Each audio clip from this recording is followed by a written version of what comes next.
देही नित्यम् अवध्योऽयं देहे सर्वस्य भारत तस्मात् सर्वाणि भूतानि न त्वं शोचितुम् अर्हसि।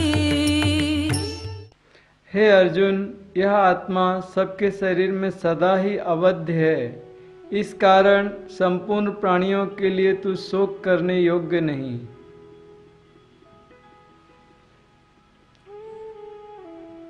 हे अर्जुन, यह आत्मा सबके शरीरों में सदा अवध्य है।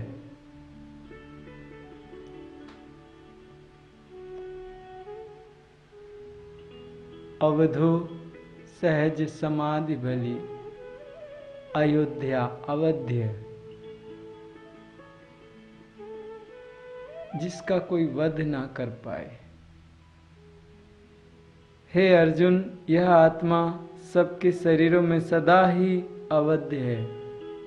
इसके कभी ये मरण धर्मा नहीं है, ये मरने वाली नहीं है। तू शोक क्यों करता है? किसके लिए शोक करता है? इस कारण संपूर्ण प्राणियों के लिए तू शोक करने योग्य नहीं है। इस शोक के कारण तू अपने कर्तव्य से विमुख हो रहा है। तू अपयश का भागी बनेगा। तू क्षत्रिय धर्म से भाग रहा है। हे अर्जुन, इस शोक को तू त्याग कर। शोक किसका? धृतराष्ट्र के 100 पुत्रों का, मोह रूपी दुर्योधन का, भ्रम रूपी भीष्म का, भय रूपी भीष्म का, इन सब का ही शोक है उसको। अपने सारे विकारों का शोक है। जन्मों जन्मों से इनके साथ रहने की उसकी आदत है। भला ही ये आता ताई है, वो कृष्ण को कहता भले ही ये आता ताई है, लेकिन हमारे साथ रहते हैं, हमारे कुल के हैं। इनका नाश कैसे करूं? इनका नाश करने के बाद जो मेरे मन में पीड़ा आएगी, उस पीड़ा को मैं कैसे सहन करूंगा? जिन विषय के भोग, वो विषय जब मुझे वो भोग प्राप्त नहीं होंगे, तो मैं बिना भोगों के कैसे जीऊंगा? शोक इस बात का। और कृष्ण बात करता है आत्मा की, जो सदा है उसकी करता है। हे अर्जुन, यह आत्मा सबके शरीरों में सदा ही अवध्य है। इसका वध कभी नहीं होता। इस कारण संपूर्ण प्राणियों के लिए तू शोक करने के योग्य नहीं है। श्री कृष्ण। स्वधर्ममपि चावेक्ष्य न विकम्पितुम् अर्हसि धर्म्याद्धि युद्धात् श्रेयोऽन्यत् क्षत्रियस्य न विद्यते। तथा अपने धर्म को देखकर भी तू भय करने योग्य नहीं है। अर्थात तुझे भय नहीं करना चाहिए, क्योंकि क्षत्रिय के लिए धर्मयुक्त युद्ध से बढ़कर दूसरा कोई कल्याणकारी कर्तव्य नहीं है।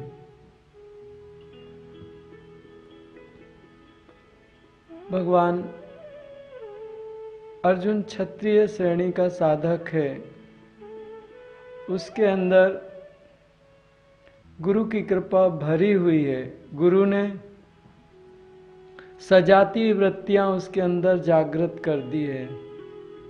दैवीय शक्तियां उसके अंदर जागृत कर दी हैं। विजातीय वृत्तियां अकेली खड़ी थी, गुरु ने कृपा की, सजातीय वृत्तियां उसके अंदर खड़ी करी। अब सजातीय वृत्तियां उसको विजातीय वृत्तियों से युद्ध करके नाश करना है।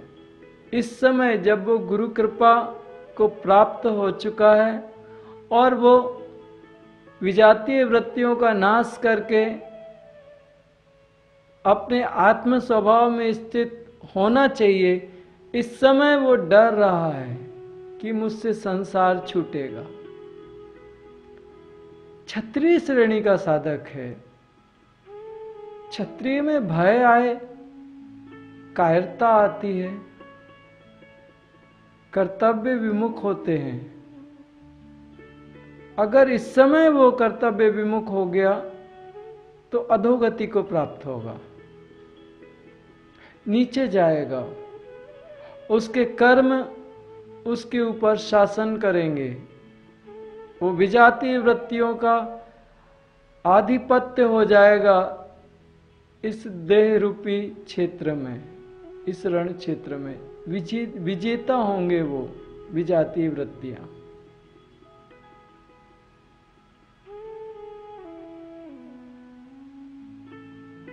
अज्ञान रूपी मन का यहाँ शासन होता है और उसके जो पुत्र हैं वो सारे आताताई फैल जाते हैं जीवन में। भगवान कहते हैं कि तू क्षत्रिय श्रेणी का साधक करके भी तू भय को प्राप्त होता है। क्षत्रिय में भय कैसा? अर्थात तुझे भय नहीं करना चाहिए, क्योंकि क्षत्रिय के लिए धर्मयुक्त युद्ध से बढ़कर दूसरा कोई कल्याणकारी कर्तव्य नहीं है। ये धर्म से युक्त युद्ध है। तू अधर्म का नाश कर और धर्म की विजय फतह का पहरा। यही क्षत्रिय का परम कर्तव्य है, परम उद्देश्य है। हे अर्जुन, यही तेरा सर्वप्रथम कल्याणकारी कर्तव्य है, इसके अलावा कोई दूसरा नहीं। जब कोई सद्गुरु मंत्र देता है और वो मंत्र अपना कार्य करता है तो शरीर में भी पीड़ा होती है, हो सकता है मन भी पीड़ा से भर जाए। उस समय अगर साधक साधना छोड़ के भागता है तो उस समय वो अपयश का कारण बनता है।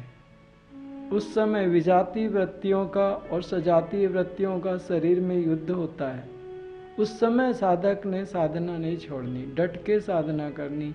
भले ही शरीर में पीड़ा हो, गुरु आज्ञा को उल्लंघन नहीं करना। पीड़ा होती है शरीर में, गुरु से प्रार्थना करो, गुरु कहता है करते जाओ, छोड़ो मत। क्योंकि जब शरीर में विजातीय वृत्तियों का नाश होता है, जन्मों जन्मों के उन कर्मों का नाश होता है, तो कर्मों के नाश के साथ साथ पीड़ा शरीर में भी आती है और सबके शरीर में होती है और होगी ही। उस समय अगर साधक साधना छोड़ता है तो उसका भला नहीं होता, अधोगति को प्राप्त होता है वो साधक, और फिर उसकी साधना उठने में बहुत समय लगता है, बहुत मेहनत करनी पड़ती है। अगर उस समय वो लग के साधना कर ले तो उन स्थितियों के ऊपर पहुंच जाता है, उन व्यवस्थाओं पे विजय प्राप्त करता है। वही क्षत्रिय श्रेणी का साधक है, जब शरीर में पीड़ा हो साधना करने से और वो साधना ना छोड़े। अध्याय 2 31वां श्लोक। यदृच्छया चोपपन्नम् स्वर्गद्वारम् अपावृतम् सुखिनः क्षत्रियाः पार्थ लभन्ते युद्धम् ईदृशम्। हे पार्थ, अपने आप प्राप्त हुए और खुले हुए स्वर्ग के द्वार रूप इस प्रकार के युद्ध को भाग्यवान क्षत्रिय लोग ही पाते हैं। हे पार्थ, जिस स्थिति में तू स्थित है, अगर इन विजातीय वृत्तियों के तू नाश करेगा तो स्वर्ग का मतलब है मणिपुर में अग्नि तत्व है, इससे अगर तू ऊपर उठेगा तो अनाहत में गहरी समाधि की अनुभूति होती है। यहाँ अनाहत स्वर्ग कहा जाता है, ये स्वर्गलोक से कनेक्टेड है, वायु तत्व से। भगवान कहते हैं, हे पार्थ, अपने आप प्राप्त हुए, इसके लिए तूने प्रयास नहीं किया। गुरु ने कृपा कर दी और तेरे अंदर वो सजातीय वृत्तियां जागृत हो गईं। उन सजातीय वृत्तियों को मारने दे, विजातीय वृत्तियों में और सजातीय वृत्तियों में युद्ध होने दे। अगर तू आज इस युद्ध को रोकता है, अगर ये युद्ध हो गया, इस स्वर्ग के द्वार के रूप में खुला हुआ है, ये अनाहत पे पहुंच जाएगा, इधर आ जाएगा। तुझे गति को, तेरी गति और ऊपर होगी, तेरी शक्तियां ज्यादा होंगी, तुझे अनुभूति होगी, तुझे प्राप्ति होगी, तू समाधि में प्रवेश करेगा। ये अपने आप से हुआ है, अपने आप प्राप्त हुए और खोले हुए स्वर्ग के द्वार पर इस प्रकार के युद्ध को भाग्यवान क्षत्रिय लोग ही पाते हैं। मणिपुर चक्र से ऊपर आना एक साधक के लिए कितने जन्मों की साधना होती है। मणिपुर चक्र इतना कठिन है निकालना कि बहुत कठिन है। ये वही समझ सकता है जो उस रास्ते में चला है, जिसने मणिपुर चक्र पे या अग्नि पे साधना की है। उसके लिए वो जान सकता है कितना महत्वपूर्ण है। जो नहीं पहुंचा, नहीं जानता, उसके लिए कोई सवाल ही नहीं है, वो तो ओके है। लेकिन भगवान कृष्ण स्वयं कहते हैं, खुले हुए स्वर्ग के द्वार रूप इस प्रकार के युद्ध को भाग्यवान क्षत्रिय पाते हैं। हर किसी को ये व्यवस्थाएं नसीब नहीं होती। तू शोक मत कर, तू उठ और युद्ध में संलग्न हो, कर्तव्य विमुख मत हो।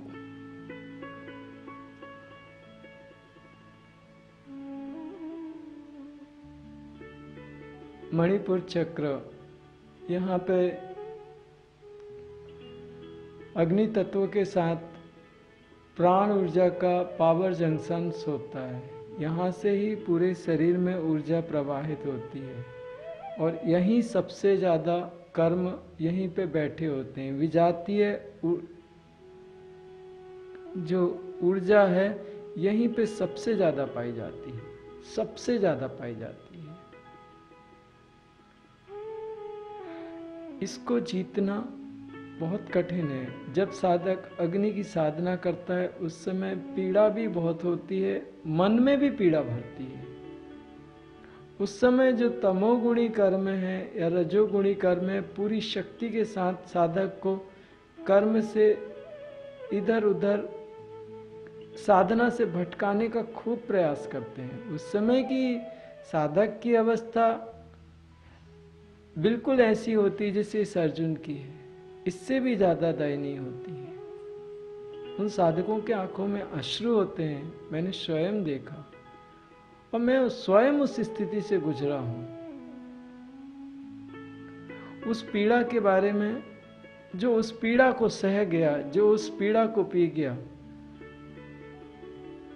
उस श्रेष्ठता को प्राप्त होता है। यही कृष्ण अपने शब्दों में कहना चाहते हैं।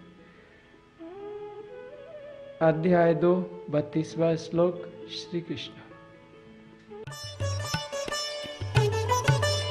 अथ चेत्त्वमिमं धर्म्यं संग्रामं न करिष्यसि ततः स्वधर्मं कीर्तिं च हित्वा पापम् अवाप्स्यसि।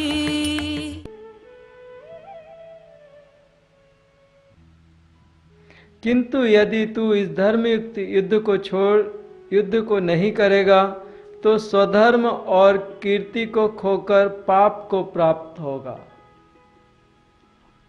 अपने स्वधर्म आत्मा धर्म को खोएगा तू, अपनी आत्मा से और तेरी दूरी बनेगी। स्वधर्म मतलब स्व मीन्स आत्मा, शरीरी, उसके धर्म को तू खो देगा। विकारों में जाएगा तो आत्मा से दूर हो जाएगा, एक दूरी बढ़ जाएगी। इस धर्मयुक्त युद्ध को नहीं करेगा तो स्वधर्म और कीर्ति को खोकर पाप को प्राप्त होगा। मणिपुर से गिरा साधक तो बहुत बुरा गिरता है। मणिपुर में गिरने के बहुत ज्यादा चांसेस होते हैं, और एक बार मणिपुर से गिरा तो मैं इतने सारे साधकों के साथ रहा हूँ, भिन्न भिन्न जंगलों में साधना की है, सन्यासियों के साथ रहा हूँ, मुझे नहीं मालूम, हजारों साधकों को मैं जानता हूँ। वो मेरे पास आते हैं, अपनी बात कहते हैं, मैं उनको उनकी बात सुनता हूँ। इतने सारे साधक आते हैं, शिविर करता हूँ। वो साधक लोग अलग अलग राज्यों में किया, अलग अलग साधक किसी गुरु के पास साधना करते हैं, लेकिन वो आते हैं, प्रेम से बैठते हैं, बताते हैं मुझे ये होता है, मुझे ये हो गया, मैंने ऐसा किया, मेरे साथ ये हो गया। बहुत सारे ग्रुप के लोग मेरे साथ जुड़े हैं, अपनी अनुभूतियां वो कुछ वो शेयर करते हैं, बताते हैं कि ऐसा हुआ, ऐसा हुआ। इतने सालों से जुड़ा हुआ हूं, लेकिन एक बात जानता हूं, मणिपुर अग्नि तत्व के ऊपर निकलना बहुत कठिन है, और एक बार मणिपुर का गिरा हुआ साधक मुझे नहीं लगता एक जन्म में ऊपर आता है। मणिपुर से गिर गया तो मुझे नहीं लगता एक जन्म में ऊपर आता है। कोई अपवाद हो, एक आध आ गया तो आ गया, नहीं तो नहीं आता। कर्म अच्छे से खाते हैं उसको। जैसे तुम अपने देश की, अंग्रेजों से हमने युद्ध कुछ संघर्ष किया, अंग्रेजों भारत छोड़ो, और अगर बीच में हम अपनी आंदोलन बंद कर दें तो उसके बाद जो अंग्रेजों का दमन हो वो बहुत गजब हो जाता है, बहुत खतरनाक हो जाता है। बीच में कोई छोड़ी जाए उसके साइड इफेक्ट्स खूब आते हैं, खूब जबरदस्त आते हैं। ना तो साधना का रह जाता है, ना तो संसार का रह जाता है। मैं ऐसे कितने साधकों से मिला हूँ जो साधना से गिर के ना तो संसार के रह पाए, ना तो साधना के रह पाए। मैं ऐसे भी साधकों से मिला हूँ जो साधना करके जिन्होंने परमात्मा की प्राप्ति की और संसार भी प्राप्त हुआ, दोनों हाथ में उनके लड्डू हैं। मैं उन साधकों से भी मिला हूँ जो गिर के और जिनकी अधोगति हुई, आज उनकी हालत, जितने भी ऐसे साधक हैं उनकी हालत उठी नहीं। फिर मैंने जितने साधक देखे मणिपुर से गिरे, उनकी हालत उठते नहीं देखी मैंने। गुरु शक्तियां भी बार बार कृपा नहीं करती शायद। एक बार साधक अगर पीछे हट गया तो उसके साथ में जो दिव्य शक्तियां होती हैं वो शांत हो जाती हैं। फिर तो विजातीय वृत्तियों का, कर्मों का एक छत्र अधिकार होता है। यही भगवान कृष्ण कह रहे हैं कि युद्ध को नहीं करेगा तो स्वधर्म और कीर्ति को खोकर पाप को प्राप्त होगा। एकदम भगवान की वाणी सत्य वाणी। 33वां श्लोक अध्याय 2। अकीर्तिं चापि भूतानि कथयिष्यन्ति ते व्ययाम् संभावितस्य च अकीर्तिः मरणात् अतिरिच्यते।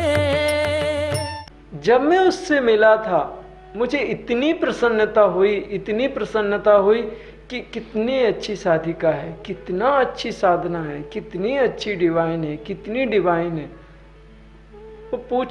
उसने जाना कि उससे क्या गलतियां होती थी, वो सुनती थी कि उससे क्या गलतियां हो गई, और वो सुनने के बाद उसको क्रोध नहीं आता।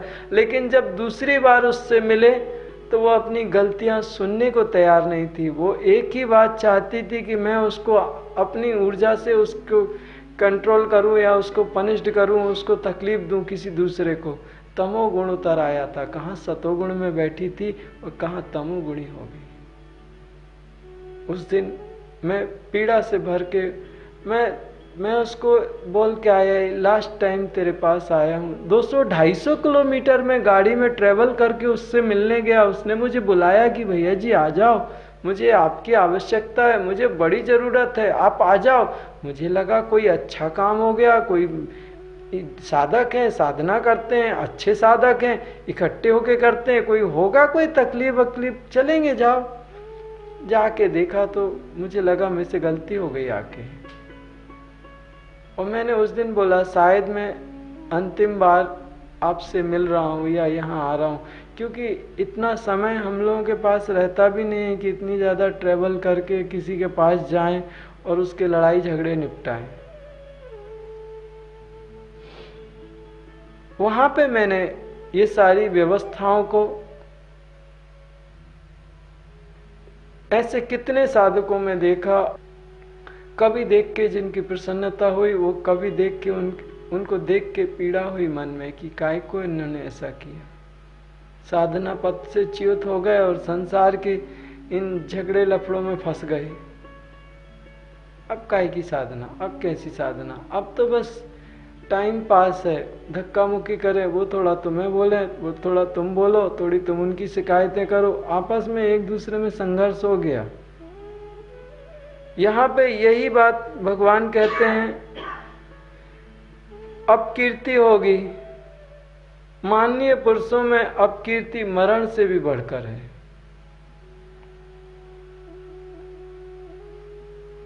कोई श्रेष्ठ पुरुष हो, उसका बड़ा मान सम्मान हो, उसकी अपकीर्ति हो तो वो बड़ा मरण के समान पीड़ा होती है उसको। अध्याय 2 34वां श्लोक। श्री कृष्ण। भयाद्रणात् उपरतं मंस्यन्ते त्वां महारथाः येषां च त्वं बहुमतो भूत्वा यास्यसि लाघवम्। और जिनकी दृष्टि में तू पहले बहुत सम्मानित होकर अब लघुता को प्राप्त होगा, वे महारथी लोग तुझे भय के कारण युद्ध से हटा हुआ मानेंगे। जो पहले कहते थे अर्जुन महाधनुर्धारी योद्धा है, अर्जुन महारथी है, अर्जुन श्रेष्ठ है, अर्जुन के पास बड़ी दिव्य शक्तियां हैं, अब वही कहेंगे अर्जुन भगोड़ा है, अर्जुन डरपोक है, अर्जुन कायर है, अर्जुन रणछोड़ है, अर्जुन डरता है। अब ये वही कहेंगे। इन शब्दों को सुन के क्या तू सहन कर पाएगा? तुझे अच्छा लगेगा? तू क्षत्रिय है, इन शब्दों को सुनने की तुझे आदत नहीं है, तूने सुना नहीं है। अभी तक तूने अपना यश और अपना पराक्रम ही सुना है, वाहवाही सुनी है। क्या तुझमें इतनी सामर्थ्य है जब वो कहेंगे अरे कायर अर्जुन देख भाग रहा है, अर्जुन रण छोड़, अरे अर्जुन जब तू रण छोड़ के भागेगा तो एक जो कौरव हैं ये तेरे ऊपर हंसेंगे, ये तेरे को उंगलियां दिखाएंगे, डर गया भाग रहा है, देख रण छोड़ हो गया, डर गया अर्जुन, डर गया अर्जुन, डर गया अर्जुन।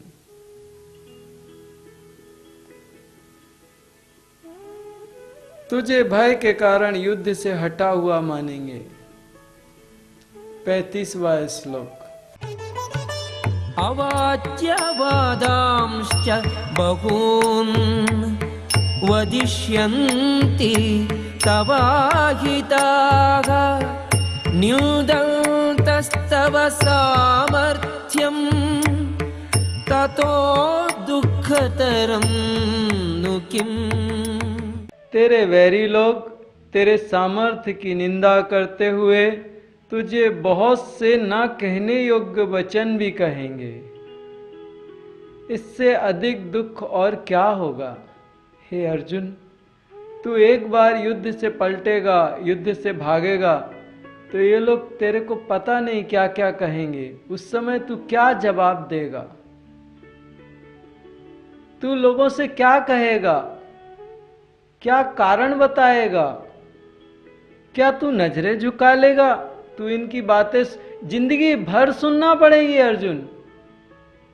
कोई भी कहेगा और तू कुछ नहीं कह सकता, जवाब नहीं दे सकता अर्जुन, तेरे पास जवाब नहीं है। जीवन भर कहेंगे लोग कि रण छोड़ के भागा था तू।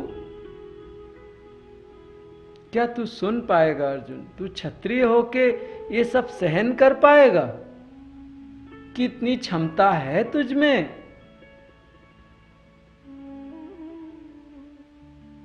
पहले समझ, सोच, तू युद्ध से निवृत्त होने के लिए तैयार है। तू जो बड़ी बड़ी बातें कर रहा है, यही जिनको तू छोड़ रहा है, यही तेरे ऊपर हंसेंगे, तुझे ना कहने योग्य बातें कहेंगे, सारे जीवन तेरे ऊपर दाग रहेगा।